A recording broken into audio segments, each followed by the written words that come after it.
Jamaar Pye. Yes. And Jamaar, what I want to do is just give you an opportunity to introduce yourself. Share with us how many kids you have, Okay. their ages, Okay. your marital status. Helps to put it in context. Okay. All right. Sure. Jamar Pye. I am a father of two kids. My oldest is 5, soon to be 6. My youngest is 3, soon to be 4. My oldest is a little boy. My youngest is a little girl. I am married to my wife. We have been married for 11 years and counting. We were married for 5, 6 years before we had kids, but we've been together over 20 years. Okay, so basically, you just did things the way you're supposed to do it. From a relationship standpoint, you got married, you Yeah. got to live with your wife, enjoy your marital bliss, Yeah. and then you guys made a choice to have kids. It sounds like. Yeah, pretty much. We were not trying to have kids, but we were not trying Okay, to have kids. no protection. Yeah. I got Basically. you. Yeah, yeah. Basically. Yeah. And so Jamar, I know you Mm-hmm. through work. Mm-hmm. So please share with us what you do. I am a fatherhood program coordinator at Clayton County Health District. So what that means is I help dads help mom and baby. We serve the Clayton County community, and the infant mortality rate is awful. So our program works to put an end to that, to bring awareness to that, to provide resources, trainings, and encouragement, anything we can to fight against this infant mortality rate. Gotcha. So let's start with one thing that surprised you about fatherhood.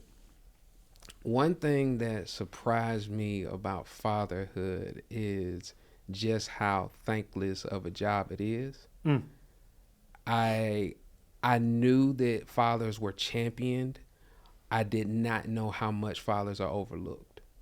And what I mean by that is the successes are celebrated, but sometimes they're overlooked. What is always highlighted are the failures, every single time. You talking about in your house or just in general? In general, Okay. at home, not so much. I'm grateful that my home is a place of peace. It's a safe haven. Nice. But some of that societal overlap seeps into the home, and it's just high stakes. It's a high stakes job, and it's a lot of pressure, and it's just thankless in a different way than mom's, because a mom's work is absolutely thankless. But we all know that. Dads not so much, because dads are supposed to be okay with ties on Father's Day, steak dinner on Father's Day, maybe a coffee mug, and that's it. You work a lot with new dads, expecting dads. Sure. Talk to me about your experience as you think back having your first child. When you found out you're going to be a dad for the first time, what was going through your mind? What did you want for your child? That sort of thing. Okay. My experience as a new dad, what was going through my mind? Well, first of all, let me say something that I don't talk about a lot. We lost a child. We lost a child, and that's a whole other conversation, because it's heavy, no matter if mom is talking about it or dad is talking about it. But it's almost one of those subjects that as a man, you're almost not allowed to talk about. So when we found out we were pregnant with our son, I was ecstatic. I was excited. And I didn't want to make the same mistake that I made the first time we found out we were pregnant. And what I mean by that is I set my intentions. As soon as I saw the pregnancy test, I set my intentions to say, I want this baby. I want to be there for this baby. I want to support mom as much as I can. I want to support my wife as much as I can. And I just remember the fear that instantly set in, but more so than the fear, this overwhelming sense of responsibility that just kind of fell down on my shoulders. You mentioned something that is not talked about, and we're here to talk about what's not talked about. Okay, sure. So as much as you were comfortable, let's talk about that experience of losing your first child. Just Yeah. walk me through that experience, Sure, please. sure. And I'll share it. I share it because I know our work is important, and sometimes people can better heal and process by hearing someone else's experience. So 100%. I'm totally fine with sharing my experience with losing a child. It was tragic because it happened while I was about 40 miles away from my wife. She went through the birth loss while she was at work. She was working at a hospital. Um, it happened so quickly, she could not let me know. She actually texted me after it happened, and I was 40 miles away on Mm. my way to pick her up from work. Um, I picked her up. No, I'm lying. She did not text me. She told me once I picked her up from work. And we were driving on the highway, and I remember feeling every emotion that you can imagine while driving, but in that moment trying to remain strong for her because she's clearly distraught. And also in that moment, I didn't have the luxury of breaking down because I was driving. Mm. And I think that's a great analogy, metaphor of what fatherhood is. Yeah. Not having the luxury of breaking down because you're literally in charge of taking the family where they're supposed to go. You're driving. You're literally driving. So that was my story. It was tough. Like I say, I don't feel like I'm allowed to talk about it because it's so super traumatic on mom, because mom is carrying baby. I've yet to meet baby, but mom is intimately partner with baby from day one in a way that dad not so much. Uh, I won't put words in my wife's mouth, but I think the fact that we have two healthy, brilliant children now absolutely helps with the pain. Me, not so much. I still feel the loss in this work, in this fatherhood work. I don't like talking about it. I find myself exiting Zoom calls all the time when it comes up. It's just something I just don't feel comfortable talking about because I still don't have words for the grief. I don't know what to tell anyone who has lost a child. It's not natural to bury a child. And then I had no closure because I was not there when it happened. Wow. One thing that I wish I would have had during the process of one, losing a child, and then two, the birth of a child would be safe spaces Mm. to talk about things like this with people like you, with people like myself. Um, Places where you can speak freely, unapologetically, where you don't have to be polished, where you can, in essence, let your hair down and release some of the tension from the stereotypes and the stress of the world. Um, I wish I would have had more conversation partners. Although I had support, because it's different. There's a huge difference between having support and having people that you can talk to. Because I think largely what happens to us as men, we don't share a lot because we don't want to burden anyone else. Mm-hmm. We're so accustomed, we're so used to shouldering the burden, we wouldn't dare want to put that burden on anyone else because we know how heavy it is. So, what I wish I would have had, and what I try to create, and what I know that you are creating, is spaces where you can let off some of the burden without feeling like you're imposing on someone else. Absolutely. But that's not the end of your fatherhood journey. You No, no. have two beautiful children now. Yeah, You talked about kind of what surprises you. yeah. Talk to me about like a favorite memory of your children, something that you really smile about. Favorite memory. And not the What favorite, but Not a the favorite. So favorite. just what comes to mind. Something that happened recently. So what we're fortunate that we have all four grandparents. Mm. So one of my favorite memories happened recently. The fact that we have all four grandparents alive and well, and they like each other. Wow. Let me add that piece. They actually get along, right? Yeah. Um, and my wife and I, we share all the time that we don't know what that feels like. I didn't grow up with four grandparents. She didn't either, not in the way that our kids have. Well, my father, who's retired, and now all four grandparents are retired, he gets the kids on Thursdays and Fridays for a couple hours to give my wife a break, Wow. because she's a home engineer. She runs the household for sure, and she's homeschooling our oldest right now. She takes pictures before they leave with my dad, who is G-Pop. And before G-Pop takes the kids, they go outside and they take a picture in their outfits. Well, recently, they struck a pose with their arms raised up. They were flexing their muscles. And it wasn't prompted. It wasn't scripted. They said, "Look, mommy, we're strong like daddy." Wow.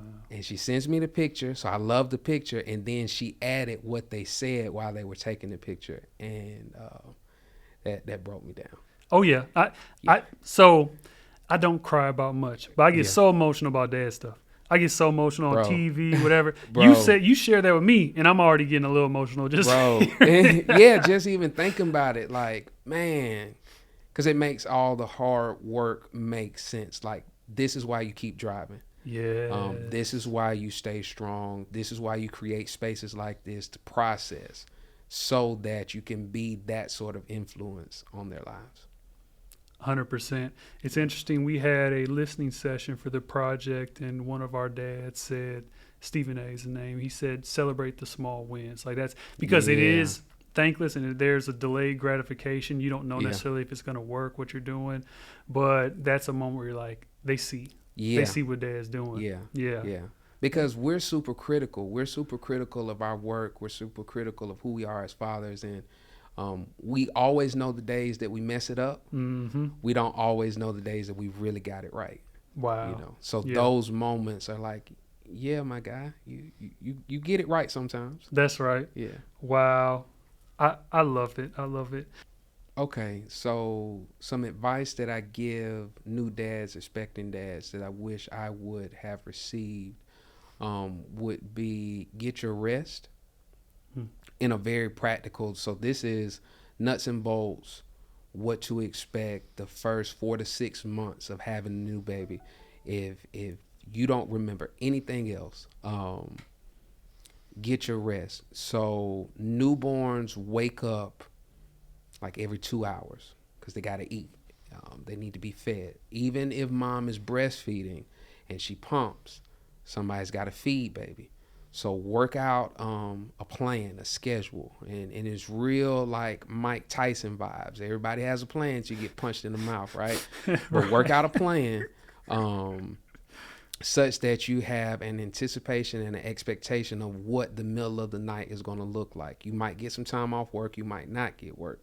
If you don't get time off work, you might say, okay, I'm not going to be able to wake up 2 a.m. and still make it to work by 5, still make it to work by 7. So you do the overnight thing. But as soon as I get home off work, I got them.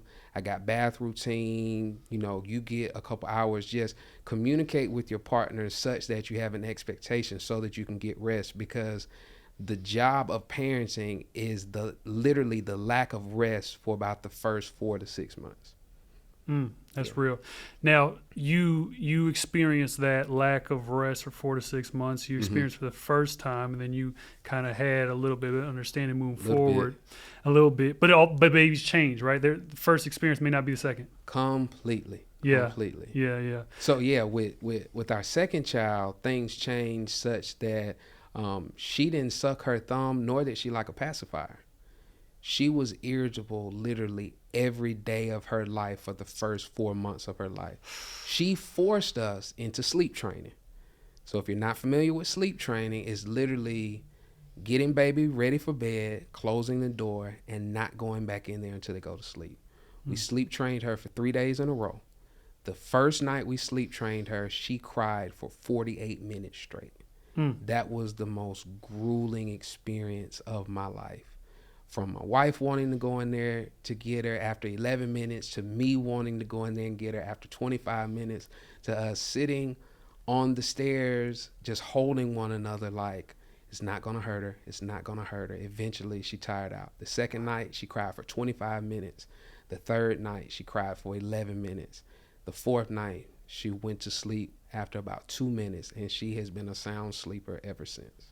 and joy came in the morning. Yes, sir. Wow. So you wanted to go in, she wanted to go in, but you Yeah. guys held each other and Yeah. reassured each other Yeah. that it was going to be okay. Yeah. Wow. Yeah. We knew the science was behind us. We knew the wisdom of the elders.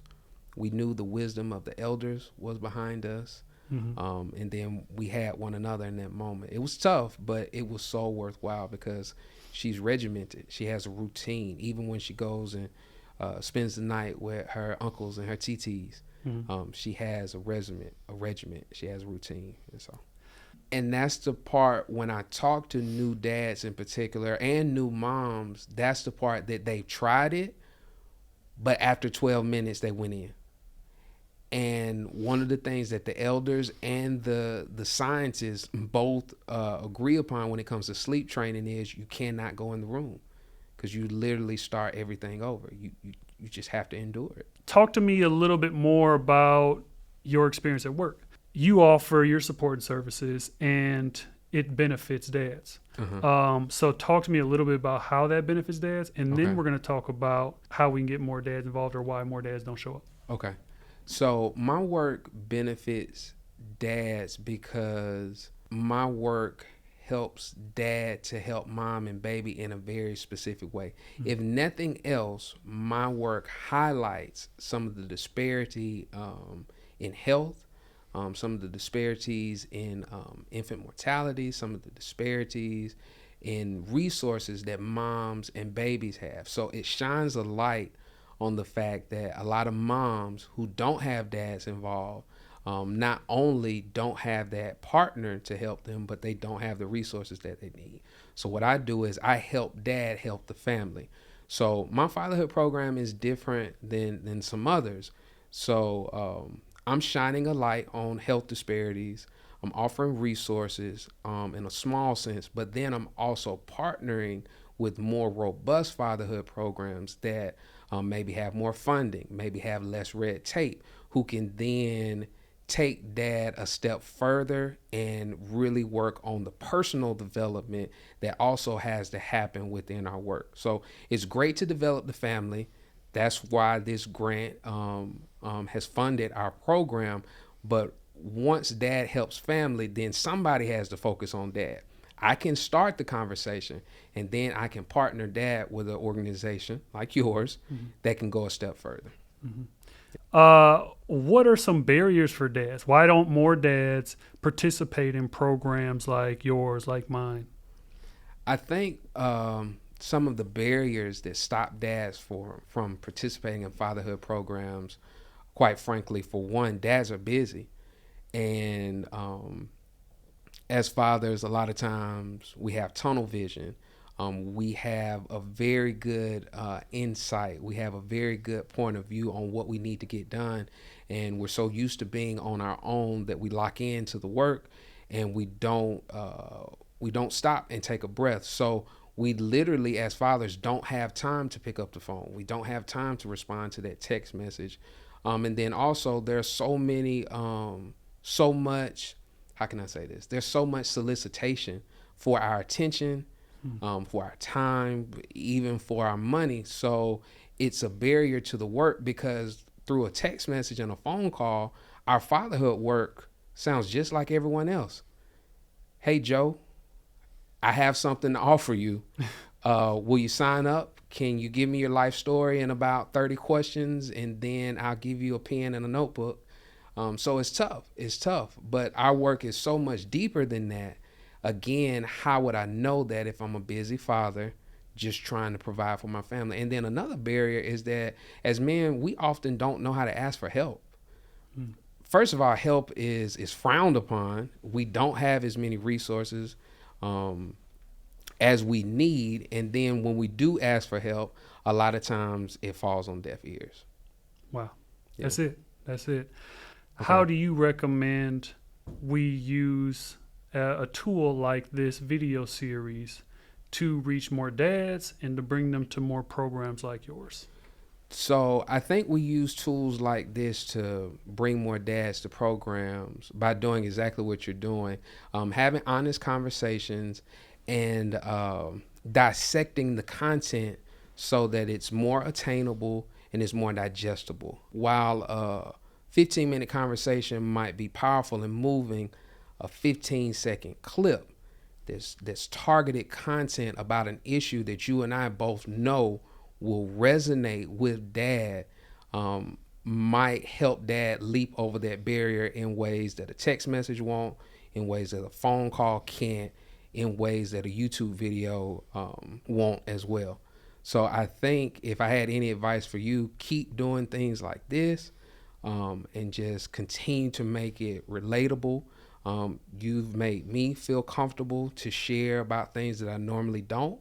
And so I think that goes a long way. And, my prayer is that that energy just permeates through the video, and everyone who sees these clips will see, oh man, that's one of those safe spaces that that they were talking about. Wow, this guy's talking about some stuff he doesn't normally talk about. Yeah, you can do that when you trust the person that you're talking to.